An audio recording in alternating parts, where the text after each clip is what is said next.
नमस्कार विद्यार्थी मित्रांनो, आज आपण इयत्ता 10वी मराठी कुमार भारती या पाठ्यपुस्तकातील पाठ क्रमांक 13 करते सुधारक कर्वे या पाठ्यघटकाचा आज आपण अभ्यास करणार आहोत।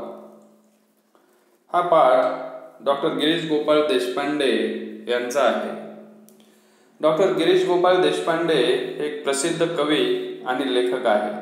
त्यांचे एप्सिलॉन, ए सखे ये, स्वातंत्र्याचे मृत्यूपत्र हे कविता संग्रह आहेत। तसेच राजा छत्रपती शिवाजी, राजा शहाजी, अरण्यकांड, प्रचारक, पंचमस्तंभ, जन्मभूमी, पाताळयंत्र इत्यादी कादंबऱ्या प्रसिद्ध आहेत। प्रस्तुत पाठात त्यांनी महर्षी कर्वे यांच्या व्यक्तिमत्वाचा आणि कार्याचा आपल्याला परिचय करून दिलेला आहे। बघूयात आपण पाठ। रेडिओवर रात्रीच्या बातम्यात आले होते की भारतरत्न महर्षी धोंडो केशव कर्वे यांचे वयाच्या 105व्या वर्षी निधन झाले। माझ्या आजोबांचे डोळे टिचले।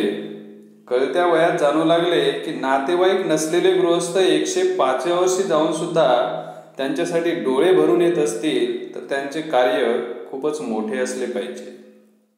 मित्रांनो, महर्षी धोंडो केशव कर्वे हे सगळ्या संबंध जगाला आपल्या कार्यासाठी प्रसिद्ध आहेत आणि ज्या वेळेस त्यांचं कार्य ते करत होते त्यांच्या सभोवतालच्या लोकांना ते माहीत होते, ज्यांनी त्यांना जवळून पाहिलं होतं।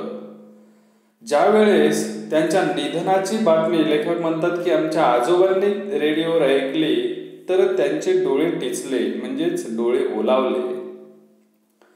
त्यांच्या आजोबाचे हे काही नातेवाईक नव्हते, कोणी जवळचे नव्हते। बरं, असंही नव्हतं की ते तरुणपणामध्ये वारले। 105 वर्ष त्यांना झाले होते, तरी सुद्धा त्यांच्यासाठी डोळे भरून येतात, म्हणजेच ते माणसामध्ये जे आपलंपण आहे ती किती मोठ्या प्रमाणात पेरून गेलं असेल, त्यांचं कार्य किती मोठं असेल, म्हणून ते सर्वांना आपलेसे वाटत असतील। स्वातंत्र्य समराच्या ऐन धुमाळीच्या काळात म्हणजे 18 एप्रिल 1858 रोजी महर्षी कर्वे यांचा जन्म झाला। नंतर 15 ऑगस्ट 1947 रोजी राष्ट्रीय स्वातंत्र्यही त्यांच्या डोळ्यादेखत कमावले गेले। पण स्वातंत्र्य केवळ राष्ट्रीय मिळून भागत नाही, स्वातंत्र्य संपूर्णच हवे असते हे त्यांना आधीपासून जाणवत होते। या देशातली स्त्री गुलाम आहे, राष्ट्रीय स्वातंत्र्य कमावल्यावर सुद्धा ती गुलामच राहील हे त्यांना दिसत होते। तिला स्वातंत्र्य व्हायचे असेल तर तिला भान यावयास हवे की आपण गुलाम आहोत आणि हे भान शिक्षणाशिवाय येऊ शकत नाही। मात्र खुद्द भारतीय स्त्रीवर संस्कारच असे होते की ती आपल्या गुलामीला दागिना मानत असे। बघा, त्यांचा जन्म 18 एप्रिल 1858 रोजी म्हणजे ऐन स्वातंत्र्य समराच्या रणधुमाळीत झालेला आहे आणि 15 ऑगस्ट 1947 आपल्या भारताला मिळालेलं स्वातंत्र्य त्यांनी आपल्या डोळ्यात देखत बघितलेलं आहे। पण त्यांचं म्हणणं काय होतं, भारताला स्वातंत्र्य मिळालं होतं, परंतु हे स्वातंत्र्य संपूर्ण नव्हतं। आपल्याला संपूर्ण स्वातंत्र्य हवं होतं, कारण राष्ट्रीय स्वातंत्र्य मिळालं, परंतु या देशातील स्त्री अजूनही गुलाम होती। तिला अजूनही दुय्यम दर्जाचं स्थान होतं। तिला पूर्णतः स्वातंत्र्य, स्वमताने काही वावर करण्याचं, स्वतःहून एखादा निर्णय घेण्याचं स्वातंत्र्य आजही नाही, त्यावेळेसही नव्हतं, हे कर्वे यांनी जाणलं। कारण आणि तिला जर आपल्याला स्वातंत्र्य जर द्यायचं असेल, तिला स्वतंत्र व्हायचं असेल तर शिक्षणाशिवाय दुसरा मार्ग नाही हे कर्वेंनी सांगितलं। आणि शिक्षण द्यायचंही कसं, कारण खुद्द भारतीय स्त्रीच त्यावेळेस तिच्या डोक्यावर असं बिंबवलं गेलं होतं की हेच तुझं काम आहे, हे 4 भिंतीतील तुझं काम आहे, स्त्रींनी असंच केलं पाहिजे, स्त्रियांनी असंच वागलं पाहिजे, हे त्यांच्या डोक्यावर बिंबवून आता ती स्त्री, तिला एवढी सवय झाली होती की ती आपल्या गुलामीला दागिना मानत असे. म्हणजेच हेच आपलं जीवन आहे, स्त्रियांनी असंच राहिलं पाहिजे, असा जणू त्यांचा पूर्णतः एक प्रकारचा नियम बनून गेलेला होता. एखादी स्त्री जर या 4 भिंतीच्या बाहेर जर येत असेल तर आता स्त्रीच तिचा विरोध करत होती, कारण हे स्त्रियांचं काम नाही, स्त्रियांनी असं करू नये, स्त्रियांनी असं वावरू नये. एक प्रकारच्या जोखडामध्ये स्वतःला ती गुंफून घेऊन तेच माझं जीवन आहे, तेच माझं वैभव आहे आणि तेच माझं विश्व आहे, याच्यामध्ये ती वावरत होती. मग अशा माध्यमातून तिला जर स्वातंत्र्य करायचं असेल तर शिक्षण महत्वाचं आहे. ज्यावेळी शिक्षण तिला मिळेल त्या शिक्षणाने तिला जाण होईल की स्वातंत्र्य काय आहेत, आपले अधिकार काय आहेत, आणि त्यानंतरच ती स्वातंत्र्य होईल. आपल्या समाजात स्त्रीचे स्थान देवीचे आहे असे भासवले जात असेलही, पण तिला शूद्रातील शूद्र समजून तिचा प्रचंड छळच केला जाईल. सबब तिने शिक्षित व्हायलाच पाहिजे हे कर्व्यांना ठामपणे वाटत होते. तथापि हे कार्य अतोनात कठीण आहे हे त्यांना दिसत होते. स्त्रीने स्वातंत्र्य कमवावे असे वाटणे म्हणजे खडकावर डोके आपटण्यासारखे होते. शांत शोषितपणे सहिष्णु वृत्तीने राहिलो तर हे असिधारा व्रत परिपूर्ण होऊ शकेल याची त्यांनी खुणगाठ बांधली. सावकाश तरी हमखास हे कार्य करणे गरजेचे होते. नुसते अडीअडचणी येतील असे नव्हते, संपूर्ण समाजाविरुद्ध विद्रोह करावा लागणार होता. असे केले तर समाज आपल्याला गिळून टाकायला येईल हे कळत होते. आणि आपल्या देशामध्ये स्त्रियांचे स्थान देवीचे आहे असे भासवले जायचे, किंवा आपल्या स्त्रीमध्ये देवी देवतांची पूजा होते, देवीचे स्थान आहे, स्त्री म्हणजे ही लक्ष्मी आहे असं भासवायचं आणि एकीकडे तिचा प्रचंड छळ करायचा. शूद्रातिशूद्र मानायचं, तिला हलकं मानायचं, तिला दुय्यम दर्जा द्यायचा. आजही परिस्थिती तीच आहे आणि तिचा प्रचंड छळच केला जाईल. प्रचंड म्हणजेच काय, एक छुपा प्रकारचा लपलेला छुपा छळ.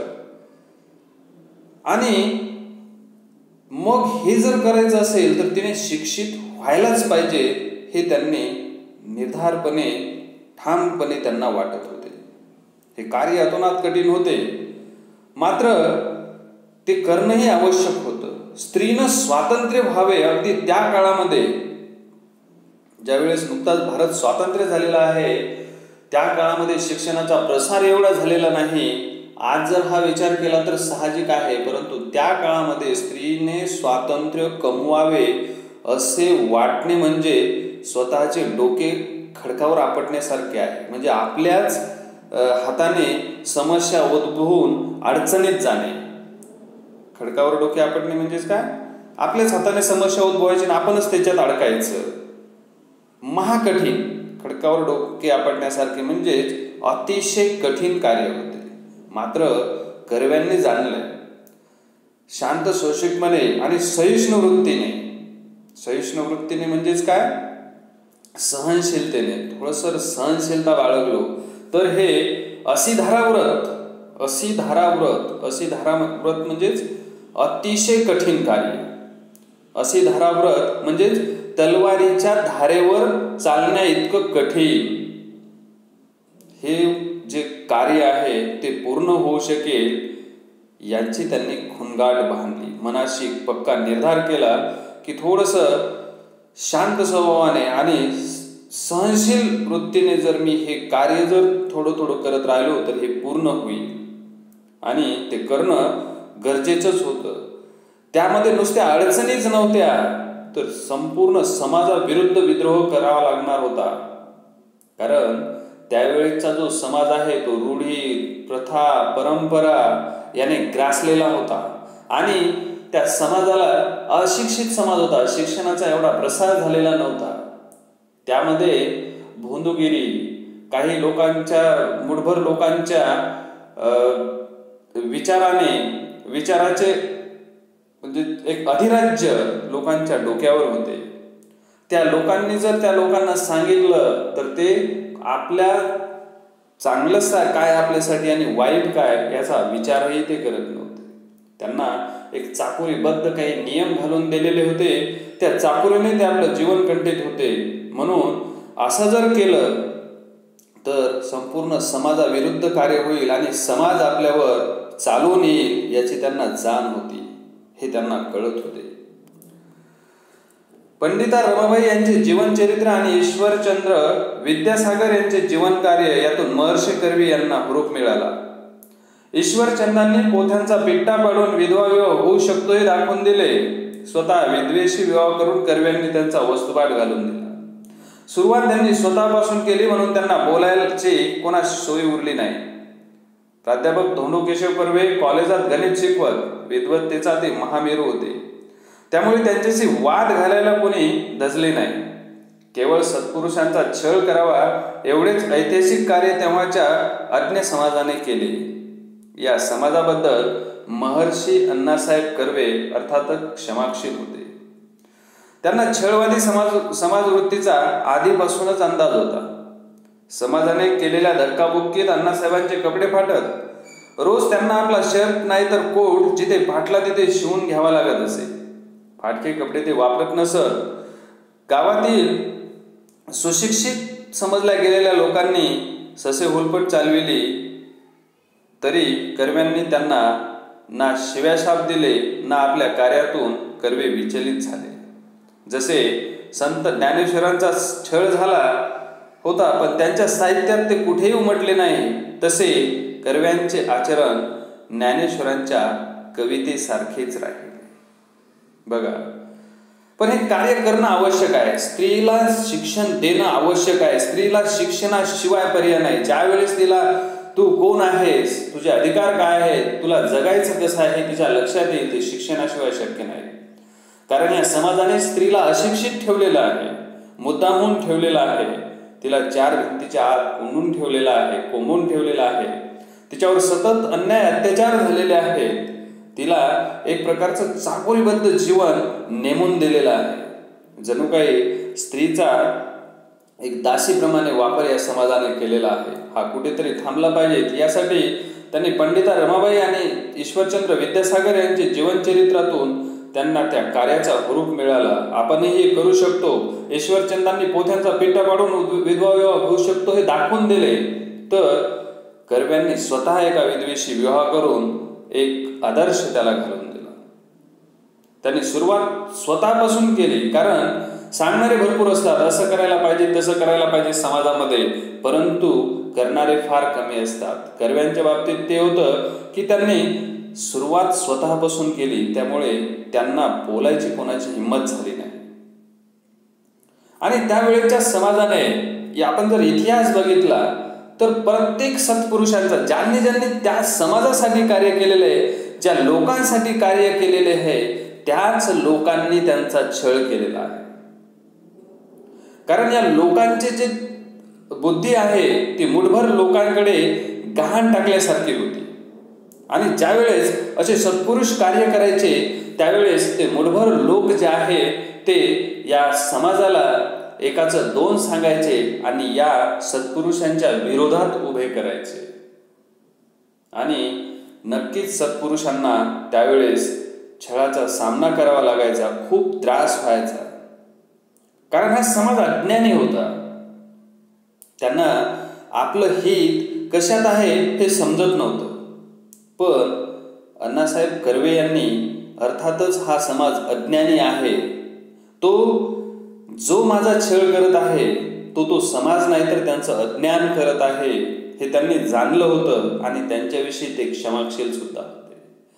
यांना माझं जे कार्य आहे ते साहजिकच आहे. त्यांच्यामध्ये बदल होणं हे त्यांना पटणारं नव्हतं, परंतु हे कार्य करणं सुद्धा आवश्यक होतं. आणि समाजाने त्यांनी धक्काबुक्की दिले, त्याच्यामध्ये त्यांचे कपडे फाटले. जिथे फाटलेले कपडे ते शिवून वापरायचे, चांगले राहण्याची त्यांची सवय होती. आणि हे जे कार्य आहे करणं आवश्यक आहे, परंतु त्यावेळेस काही लोक सुशिक्षित होते, त्यांनी सुद्धा साथ द्यायला पाहिजे होती. परंतु इथे अज्ञानी जो आपण म्हणतो त्याला लोकांचा भरणा जास्त असल्यामुळे त्यांनी सुद्धा त्या अज्ञानी माणसाच्या गटामध्येच राहणे पसंत केले. एखादा माणूस वेगळा निघाला की त्याच्यावर भरपूर टीका व्हायच्या, त्याचा छळ व्हायचा. त्यामुळे सहजा कोणी त्या चाकोरीच्या बाहेर निघायचं नाही. आणि चाकोरीच्या बाहेर निघले तर सुशिक्षित असो अथवा अशिक्षित लोक त्यांची ससे ओलपट चालविली होती. या लोकांनी एक प्रकारचे त्यांचे विचार जे आहे धुडघासून लावलेले होते. त्यांचं एक प्रकारचं हसं बनवलेलं होतं. त्यांची अवहेलना या लोकांनी, सुशिक्षित लोकांनी सुद्धा चालवलेली होती. तरी कर्व्यांनी त्यांना ना शिव्या शाप दिले ना त्यांच्या कार्यातून कर्वे विचलित झाले. मित्रांनो, कर्ते पुरुष जे असतात, ज्यांना काही करण्याची इच्छा असते, ज्यांनी निश्चय आपला त्यांचा अटळ असतो, ते कधीही आपल्या कार्यातून विचलित होत नसतात. मनामध्ये एकदा त्यांनी निर्धार केला तर ते आपल्या कार्यापासून विचलित होत नाहीत. ते परिपक्व व्यक्ती असतात. तशातलेच महर्षी कर्वे यांनी या समाजाला माफ केले. सुशिक्षित लोकांना त्यांनी कधीही वाईट म्हणले नाही. जसे की संत ज्ञानेश्वरांचा एवढा छळ झाला, परंतु त्यांच्या कवितेमध्ये कुठेच तसे या समाजाविषयी वाईट भाव म्हटले नाही. तसेच कर्व्यांचे आचरण या ज्ञानेश्वरांच्या कवितेसारखे स्वच्छ राहिले. महर्षी कर्वे यांनी अनाथ बालिकाश्रमाची मुहूर्तमेढ रोवली. कालांतराने बालिकाश्रमाचे हिंगणा येथे स्थलांतर करून हिंगणे स्त्री शिक्षण संस्था असे त्यांनी त्यांचे नामांतर केले. पैचा निधी व मुरुड निधी त्यांनी जमविला. त्यांच्यावर चाल करून येणाऱ्या समाजालाही या गोष्टीची पूर्ण कल्पना होती की यातील पैचा हिशोब कर्व्याजवळ असणार आहे. कर्व्यांनी जमा केलेल्या निधीची उधळपट्टी तर केवळ असंभव. कर्वे स्वतः मोटर वापरत नसत. मैलोन गती लांब असलेल्या आश्रमात ते पायी जात. समाजाचे पैसे वापरणे दूरच स्वतःचे पैसे सुद्धा ते समाजासाठी वापरत, हे मात्र समाजाला माहीत होते. बघा, त्यांनी या कार्याची मुहूर्तमेढ म्हणजे सुरुवात अनाथ बालिकाश्रम याने केली. अनाथ बालिकाश्रमाची स्थापना त्यांनी केली आणि अनाथ बालिकांना त्या ठिकाणी आश्रय दिला. कालांतराने याच अनाथ बालिकाश्रमाचे रूपांतर त्यांनी हिंगणे स्त्री शिक्षण संस्था, हिंगणे या ठिकाणी स्थलांतर केले आणि हिंगणे स्त्री शिक्षण संस्था असे नामांतरण केले. त्यांनी या कार्यासाठी लोकांकडून निधी गोळा केला. तो निधी जमवला आणि त्या निधीचा पूर्णपणे हिशोब त्यांच्याजवळ आहे हे समाजाला सुद्धा माहीत आहे. कारण लोकांचा जो जमा केलेला पैसा आहे त्याची उधळपट्टी करणे तर सोडाच, ते आपल्या स्वतःचा पैसा सुद्धा या समाज कार्यासाठी वापरत हे लोकांना सुद्धा माहीत होते. मित्रांनो, जसं आचरण असेल, तुमचं जर आचरण शुद्ध असेल तर नक्कीच समाज सुद्धा तुमच्या बाबतीत तसाच विचार करेल. कर्व्यांचं सुद्धा तसंच होतं. त्यांचं आचरण एवढं शुद्ध होतं की त्यांच्यावर चाल करून येणारा जो व्यक्ती आहे त्याची हिंमत व्हायची नाही. पैचा हिशोब देण्यासाठी ते तयार होते. ते स्वतः मोटर वापरत नसत. मैलोन मैली पायी जात त्याच्यामधून पैसे वाचवायचे आणि ते जे पैसे जे आहेत ते समाजासाठी वापरत. जेवढे खर्च घरात आवश्यक होते तेवढे आपल्या कमाईतून ते करत, उर्वरित सर्व पैसा ते समाज कार्यात वापरत. ते स्वतःच्याच विश्वात वावरतात अशी कुरबुर घरच्यांच्या मनात घर करून राहिले होते. वस्तुतः समाज सुस्वरूप करण्याची महर्षी कर्वे यांची जिद्द होती, पण त्या जिद्दीने कुटुंबाला कुठेही कुरूप केले नाही. नेमकेपणा हा गणिताचा गुणधर्म त्यांना तिथे उपयोगी पडला. ते बोलत नसत, विचार करत. विचार पक्का झाला की आचरणात आणत. त्यांच्या कार्यातूनच लोकांना अंदाज येईल की त्यांच्या चित्तात काय चालले आहे. हे डावपेच नव्हते, उलट पक्षी बोलकी सुधारक असण्यापेक्षा कर्ते सुधारक असणे हेच श्रेयस्कर असते. आणि गणिताचे प्राध्यापक होते. नेमकेपणा, अचूकपणा. गणितामध्ये 1 आणि 1 2च होतो. हा जो अचूकपणा असतो तो त्यांच्या स्वभावामध्ये, त्यांच्या वागण्यामध्ये सुद्धा होता. जेवढा खर्च आवश्यक आहे तेवढेच ते आपल्या कमाईतून घरामध्ये करायचे आणि बाकीचा जो सर्व पैसा आहे तो समाजकार्यामध्ये वापरायचे. त्यांच्या साहजिकच आहे, आपल्या घरामध्ये कमाई केलेला पैसा हा व्यक्ती समाजासाठी, दुसऱ्यासाठी वापरतो. कुटुंबियांची कुरकुर त्यांच्या मनामध्ये असेलही कदाचित, परंतु ती त्यांच्या मनातच राहिली, ती कधीही बाहेर आली नाही. का? कारण हा समाज सुस्वरूप करण्याची त्यांची एक जिद्द होती. मात्र त्या जिद्दीने त्यांनी कुटुंबाला मात्र कधीच कुरूप केले नाही. कुटुंबाला दूर सारून किंवा कुटुंबाला हालअपेष्टित ठेवून त्यांनी हे कार्य केले नाही. नेमकेपणा म्हणजे जेवढे लागते तेवढे सवय करून ठेवली. ते बोलत नसत, विचार करायचे. एखाद्या गोष्टीवर विचार करायचा, तो विचार पक्का झाल्याच्या नंतर मग ती गोष्ट आचरणात आणायची. कारण एखाद्या गोष्टीची सुरुवात केली आणि नंतर त्याच्यामधले काही जर वाईट बाबी आपल्या समोर आल्या तर नंतर ते बंद करण्यापेक्षा ते अगोदर विचार करत, विचार पक्का झाला की नंतर तो आचरणात आणत. आणि हे डावपेच नव्हते, तर लेखक म्हणतात की हेच योग्य आहे. ते बोलणारे सुधारक, समाज सुधारक नव्हते, तर ते करते समाज सुधारक होते. म्हणूनच आपल्या पाठाला नाव दिलेलं आहे करते. करते म्हणजेच प्रत्यक्ष कार्य करणार. बोलकी सुधारक असण्यापेक्षा की हे करा ते करा हे सांगायचं, विचार माणसामध्ये पेरायचे, परंतु स्वतःच्या आचरणातून ते दाखवायचे नाही. कर्व्यांचं तसं नव्हतं. बघा, करते सुधारक कर्वे, ते करते सुधारक होते, करते समाज सुधारक होते. बोलायला काय कोणी काही बोलून जाते, खूप काही ज्ञानाच्या गोष्टी आपण सांगू शकतो, परंतु त्या आचरात आणणे कठीण असते.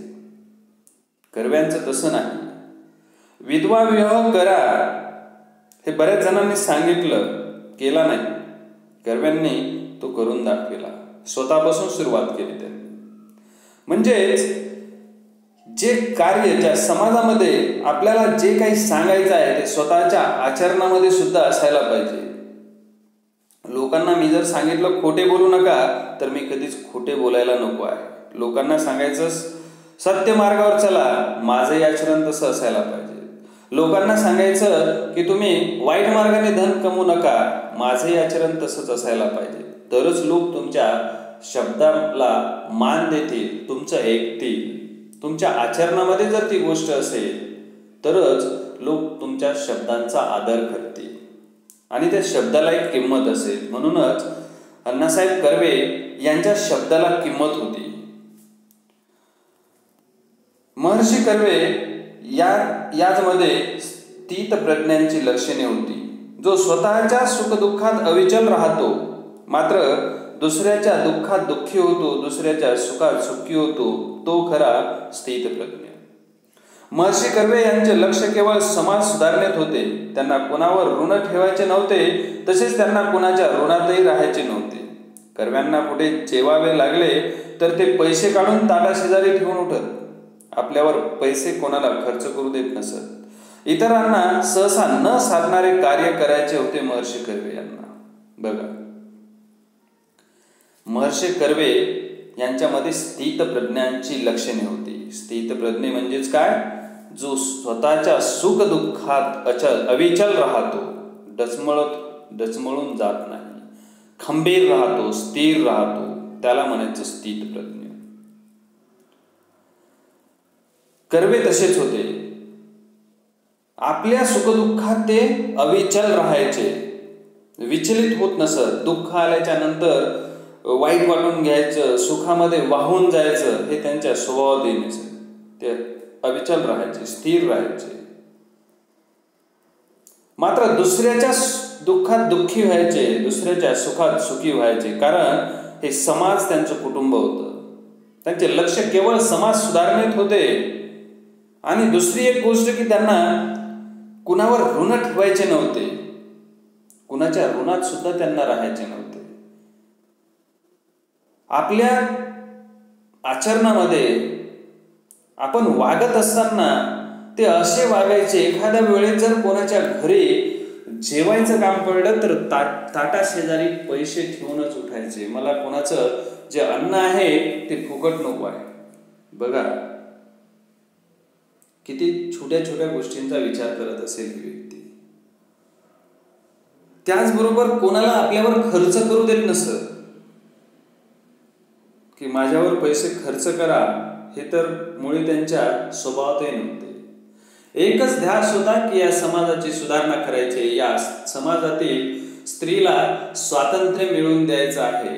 या ध्येयाने ते कधीही या ध्येयापासून विचलित झाले नाही.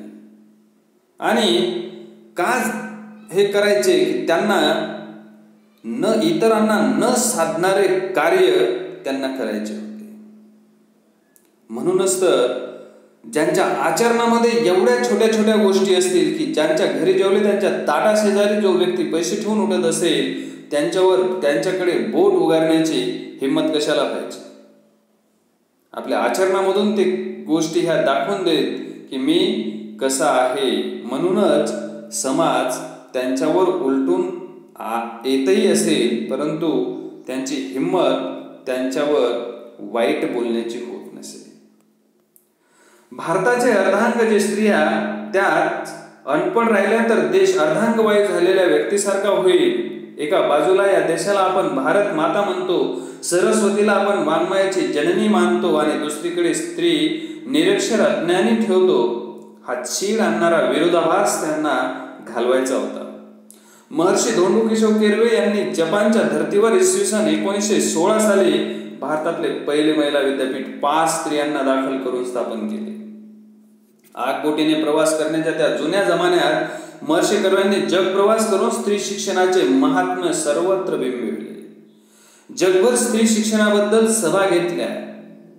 स्त्री ही स्वाभिमानी असली पाहिजे, ती शिकली पाहिजे, उच्च विद्या विभूषित होऊन पुरुषांची स्पर्धा करू शकली पाहिजे, हे त्यांचे स्वप्न होते.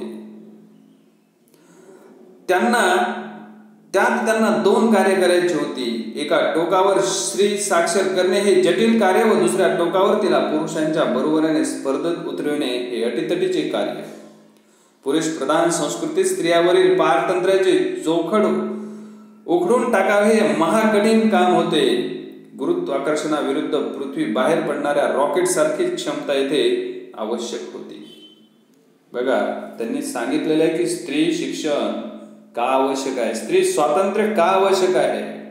कारण भारताचे अर्धांग आहे, अर्धे अंग आहे. जेवढे पुरुष आहेत थोडेफार याच्यामध्ये कमी जास्त असेल, परंतु आज स्त्री जर अनपढ राहिली, ती जर सुशिक्षित नाही झाली, तर आपला देश हा अर्धांग वायू झाल्यासारखा आहे. ज्या व्यक्तीला अर्धांगवायू होते, अर्धा अंग त्याचं काम करत नाही. कारण या देशामध्ये अर्धी लोकसंख्या स्त्रीची आहे, आणि आपण अर्धी लोकसंख्या जर निरक्षर ठेवली तर साहजिकच आहे अर्धे हात जे कार्य करणार आहेत ते घरातच राहतील. त्या देशाची प्रगती अर्ध्याने खुंटेल. अर्धी जी बुद्धिमत्ता आहे ती आपण वापरू शकणार नाही. त्यामुळे ह्या ज्या व्यक्ती आहेत अर्ध्या राहणाऱ्या, एकीकडे आपण देशाला भारत माता म्हणतो, सरस्वतीला आपण वाङ्मयाची जननी म्हणतो, आणि दुसरीकडे स्त्री निरक्षर अज्ञानी ठेवतो. हा कमालीचा विरोधाभास होता.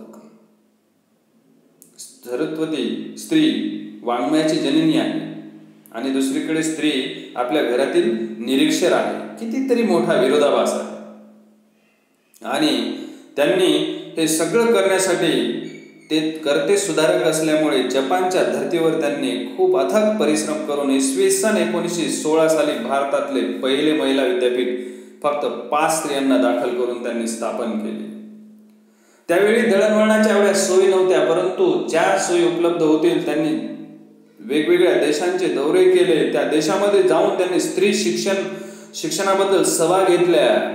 स्त्री शिकली पाहिजे, ती स्वाभिमानी झाली पाहिजे, विद्या विभूषित होऊन पुरुषांच्या बरोबरीने ती उतरली पाहिजे, तिने पुरुषांची स्पर्धा करू पाहिली पाहिजे, हे त्यांचे स्वप्न होते. त्यांना दोन मुख्य कार्य करायचे होते. एकतर स्त्री शिक्षित करायचीच होती, परंतु तिला पुरुषांच्या बरोबरीने उभेही करायचे होते. हे कार्य कठीण होते, महाकठीण काम होतं. जसं की एखाद्या पृथ्वीच्या बाहेर पडणारं रॉकेट आहे की त्याला पृथ्वीचं गुरुत्वाकर्षणापेक्षा, जसं की एखाद्या पृथ्वी आपल्या वर फेकलेली वस्तू खाली ओढते गुरुत्वाकर्षणाने, रॉकेट वर जाण्यासाठी या गुरुत्वाकर्षणापेक्षा जास्त शक्ती जर असेल तर तेच वर जाऊ शकते. तशीच शक्ती या कार्यामध्ये लागणार होती. हे काही सोपं काम नव्हतं, कारण हा समाज जो आहे तो स्त्रीला आपल्या बरोबरीने उभं राहू देणारा नव्हता. नव्हे, आज सुद्धा नाही. आजची परिस्थिती फार काही वेगळी नाही. त्या काळामध्ये सुद्धा कर्वे यांनी स्त्री शिक्षणाबद्दल जो त्यांच्या मनामध्ये ध्यास होता, त्या ध्यासाच्या आधारे त्यांनी भारतातील पहिलं महिला विद्यापीठ या ठिकाणी स्थापन करून एक सुरुवात स्त्री शिक्षणाची या ठिकाणी केली. रत्नागिरी जिल्ह्यातील खेड तालुक्यातल्या शेरावली या गावी जन्मलेला हा मुलगा जन्मताच महर्षी किंवा भारतरत्न म्हणून गेला नाही. आपल्या जगत्या आयुष्यात हाल अपेष्टांची तमा न बाळगता एखादा मनुष्य केवळ अलौकिक कार्य करू शकतो, यांची मिसाल आहे डॉक्टर धोंडो केशव कर्वे. लोकमानसाने त्यांना अभिमानाने महर्षी मानले. राजमानसाने 1958 साली भारतरत्न या सर्वोच्च नागरी पुरस्काराने डोक्यावर घेतले. बघा, हा काही जन्मतःच महर्षी नव्हते. त्यांचा जन्म रत्नागिरी जिल्ह्यातील खेड तालुक्यात शेरावली या गावात सर्वसामान्य कुटुंबामध्ये जन्मलेला. आपल्या एक अलौकिक कार्याने त्यांनी आपलं नाव जनमानसामध्ये कोरलं. आपल्या हाल अपेष्टांची त्यांनी कधीच तमा बाळगली नाही. जे मनामध्ये कार्य आहे त्या कार्याला जाऊन भिडले, प्रत्यक्षरित्या ते कार्य केले. म्हणून तर जनमानसांनी, लोकमानसांनी त्यांना अभिमानाने महर्षी मानले. तर राजमानसाने 1958 साली भारतरत्न जो पुरस्कार आहे, जो सर्वोच्च नागरी पुरस्कार आहे, आपल्या देशामध्ये आपल्या देशाचं नाव अलौकिक करणाऱ्या व्यक्तींना, एखाद्या कार्यामध्ये महान कार्य करणाऱ्या व्यक्तींना हा भारतरत्न पुरस्कार दिला जातो आणि तो यांना मिळालेला आहे. खरंच त्यांचं कार्य जे आहे ते अलौकिक होतं. एकदा विद्यापीठातल्या कर्व्यांच्या पुतळ्यामागे एक मुलगी रडत बसली होती. केवढ्याने रागवलो मी तिला म्हटले, कर्व्याच्या पुतळ्यापाशी रडून बसायला तुला काहीच कसे वाटत नाही? तू मुळीच रडू नये यासाठीच कर्व्यांनी हे विद्यापीठ निर्माण केले आहे ना. लेखक आपला एक अनुभव सांगतात की एक मुलगी विद्यापीठाच्या त्या ठिकाणी धोंडो केशव कर्वे यांचा पुतळा आहे, त्या पुतळ्यापाशी रडत बसली होती. तर केवढ्याने रागावले तिच्यावर की तुला कसं काही वाटत नाही की तू रडतेस, आणि ते सुद्धा महर्षी कर्वे यांच्या पुतळ्याजवळ, ज्यांनी तुम्हाला उभं राहायचं शिकवलेलं आहे, ज्यांनी तुमच्यासाठी शिक्षणाची द्वारे खुली करून दिलेली आहेत, त्या व्यक्तीजवळ बसून तू रडतेस. तुला मुळीच कसं का? अगं तू मुळीच रडू नये यासाठीच तर कर्व्यांनी विद्यापीठ निर्माण केलेलं आहे. तुमच्यावरचं हे जे तुमच्या डोळ्यातले अश्रू पुसण्यासाठी त्यांनी हे शिक्षणाची दारे तुमच्यासाठी खुले करण्यासाठी आपलं आयुष्य वेचलेलं आहे. तुला कसं काय वाटत नाही? स्त्री शिक्षण होतच आहे. महर्षी अण्णासाहेब कर्वे यांच्या कर्तेपणाने SNDT महिला विद्यापीठ निर्माण झाले. महिला शिकतात, पण जोवर पुरुष खऱ्या अर्थाने शिक्षित होत नाही तोवर स्त्रियावरले अत्याचार थांबतील असे वाटत नाही. परंपरागत संस्कारामुळे कित्येक पुरुषांच्या हे ध्यानातच येत नाही की आपण आपल्या आईशी, बहिणीशी, बायकोशी, कन्याशी पुष्कळदा चुकीचे वागतो.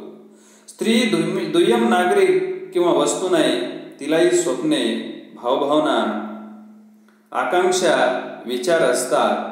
तिचे हे अस्तित्व मानायला शिकवणे म्हणजे पुरुष शिक्षण. पुरुष शिक्षित झाला की त्याला स्त्री स्वातंत्र्याचा अर्थ समजेल. पुरुषांचे शिक्षण झाले की भारतरत्न महर्षी धोंडो केशव उपाध्याय अण्णासाहेब कर्वे या कर्त्या सुधारकाने सुरू केलेले महान कार्य पूर्णत्वास जाईल मग डोळे टिचणार नाहीत, तिथे हसू फुलेल. मित्रांनो, स्त्री शिक्षण सध्या होतच आहे. त्यांच्या कार्याने SNDT महिला विद्यापीठ जे आहे ते सुद्धा सुरू झालेलं आहे. परंतु स्त्रिया आजच्या काळामध्ये स्त्री शिकून सुद्धा ती शिक्षित होत आहे, परंतु तिच्यावरील अत्याचार आजही आजच्या काळामध्ये सुद्धा थांबत नाही.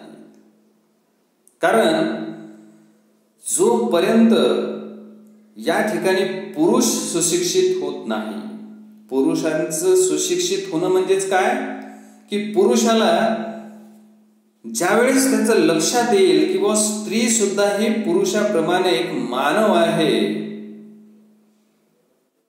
आपण तिच्याशी दुय्यमतेने वागतो हे चुकीचं आहे, ती दुय्यम नागरिक किंवा वस्तू नाही, तिला स्वप्न आहे, तिला भावभावना आहेत, तिच्या आकांक्षा आहेत, ज्यावेळेस तिचं अस्तित्व आपण मानायला शिकू, ते खरं पुरुष शिक्षण कर्वे यांनी सांगितलेलं आहे. त्यावेळेस त्या पुरुषाला स्त्री स्वातंत्र्याचा अर्थ उमजेल की ही माझी स्त्री जी आहे ही कोणी बहीण आहे, कोणी बायको आहे, कोणी कन्या आहे, याच्याशी मी चुकीचं वागत आहे. ह्या रूढी, प्रथा, परंपरा ह्या आपण निर्माण केलेल्या आहेत. काही लोकांनी स्वतःच्या स्वार्थासाठी ह्या निर्माण केलेल्या आहेत. हे ज्या वेळेस कळेल आणि हे पुरुष शिक्षण झालं, एकदा पुरुषांच्या ते लक्षात आलं की नंतर अण्णासाहेब कर्वे यांचं जे महान कार्य आहे ते पूर्णत्वास जाईल आणि मग कोणाचे डोळे टिचणार नाही, डोळे ओले होणार नाही, तर त्या ठिकाणी हसू फुलेल. खरं पाहिलं तर या विचारांची आज सुद्धा गरज आहे. आजही पुरुष हा सुशिक्षित झालेला नाही. खरा अर्थ कर्व्यांनी सांगितलेला आहे की पुरुष शिक्षणाची गरज आहे.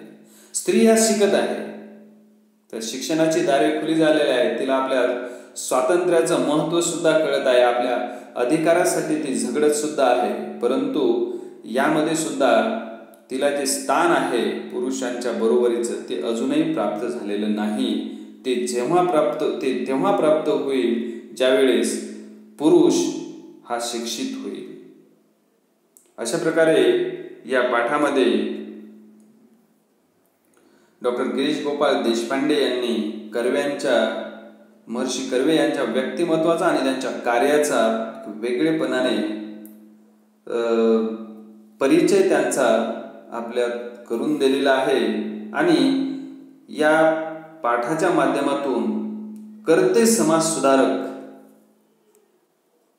डॉक्टर धोंडो केशव कर्वे हे आपल्या वाचकाच्या समोर त्यांनी आणलेले आहे. समाजातील स्त्री म्हणजे समाजाचा अर्धा भाग जर मागास राहिला, अशिक्षित राहिला, तर नक्कीच भारतात विकास होणार नाही. कारण अर्धी बुद्धिमत्ता निरुपयोगी राहते हे त्यांना उमजले होते. म्हणून त्यांनी स्त्री शिक्षणात स्वतःला झोकून दिले. अपमान झाले, कर्वे यांची अडवणूक झाली, पण ते विचलित न होता कार्य करीत राहिले. आपल्या कार्याप्रती जर आपण ध्यास घेतला तर किती मोठं कार्य उभं करू शकतो याचा एक वस्तुपाठ महर्षी धोंडो केशव कर्वे हे आहेत, हे लेखकांनी दाखवून दिलेले आहे. लोक कल्याणासाठी त्यांनी खूप यातना सहन केल्या. आपल्या वैयक्तिक जीवनातही ते खूप साधे आणि सरळ राहिले. त्यांच्या अलौकिक कार्याने समाजाने त्यांना महर्षी मानले. भारत सरकारने सुद्धा त्यांना भारतरत्न ही सर्वोच्च पदवी बहाल केली. अशा या कर्त्या समाज सुधारकाला माझा सुद्धा शतशः प्रणाम. मित्रो, आज सुद्धा यांच्या विचारांची समाजाला गरज आहे.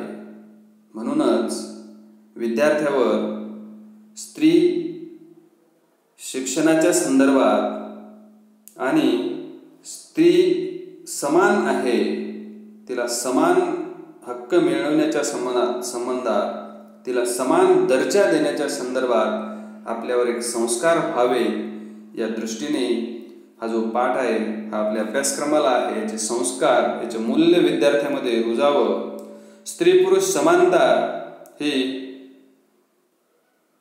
भविष्य काळामध्ये निर्माण व्हावी आणि स्त्री आणि पुरुष हे यांच्यामधला जो भेद आहे हा गळून पडावा, स्त्रीला एक मानाचं स्थान आपल्या समाजामध्ये निर्माण व्हावं या दृष्टीने हे जर यशस्वी होऊ शकलं तर खऱ्या अर्थाने महर्षी धोंडो केशव कर्वे यांचं जे कार्य आहे ते पूर्णत्वास येईल असे आपल्याला वाटते. तर या ठिकाणी हा पाठ जो आहे तो तुम्हाला माझ्या शब्दरूपातून लक्षात आला असेल अशी अपेक्षा करतो आणि या ठिकाणी थांबतो. धन्यवाद.